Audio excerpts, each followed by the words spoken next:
Welcome, everyone, to part one of a 339-part series on the dead body and feminism. I have a lot to say about this. Since feminism is simply the belief that women are equal to men, death itself is actually pretty feminist, because when you die, you rot and decompose and turn into a pile of unidentifiable bones, which is a pretty equal system. So, excellent social justice work. Nature. The death industry, on the other hand, not so feminist. Now, there have always been exceptions, including badass women like Henrietta Bowers Doughty, who became the first black female undertaker when she took over her husband's business in Philadelphia in 1858. She was involved in the Underground Railroad, hiding slaves in coffins and disguising them in the funeral processions to move them through the city. But women like Henrietta are the exceptions that prove the rule, which is, by and large, historically, when a man takes care of a corpse, he is a professional. He gets paid to do it. And when a woman takes care of a corpse, it's a domestic task, all in the family. She does it for free. But as many of you know, that is beginning to change in a major way. In 2010, only 18% of funeral directors were women. But in 2015, almost 60% of mortuary school graduates are women, which means we are churning out new female funeral directors at a really high rate, many of which come from within this death-positive community. Which doesn't mean it's all bouquets of wonder for women entering the funeral industry. Many of them still have to work for old-school funeral directors who think the best place for a little lady is answering the phone or arranging flowers. Probably the same funeral directors who send me all those Facebook messages. They're real peaches, and not at all misogynists. Or bad at grammar.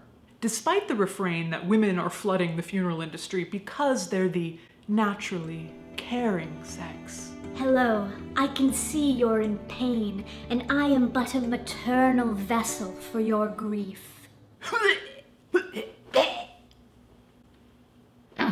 The fact is, funeral directing is now a job that women are being paid to do, and that in itself is a feminist act.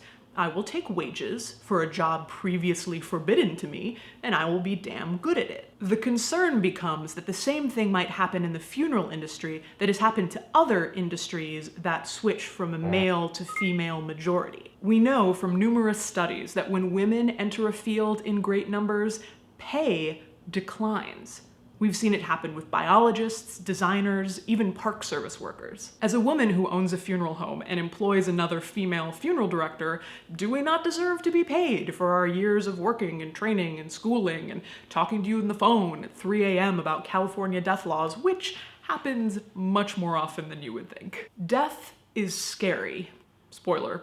Everyone from world leaders to military dictators to Wall Street bankers are terrified of it. We don't even need to confirm that with them. Their behavior screams that truth. For a woman, or really any person, to take care of a corpse, to stare into their lifeless eyes and clean the blood and the purge, that takes balls.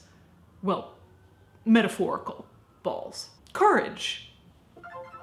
Courage is the word I should have gone with. Now, in Caitlin's magical death utopia, funeral homes are rendered obsolete because everyone has the courage and the desire to take care of the dead themselves.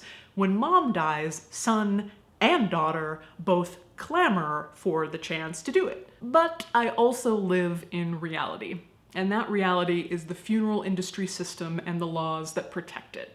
And if that industry is going to stand, I want it to be filled with allies of all genders who are treated with respect and paid fairly for their work. So this is what keeps me up at night. I am very interested in what you have to say, whether you're in the funeral industry, or want to be, or left the funeral industry, or tried to be in it and were like, hell no. Ugh. Also, like this video and subscribe to this channel, which is a thing I've been told to tell you because I usually don't. But I do want you to come back. That is a thing that I want. Brought to you with support from People's Memorial Association and the Co-op Funeral Home, and donations from viewers like you. Now, someday, in Caitlin's magical death utopia.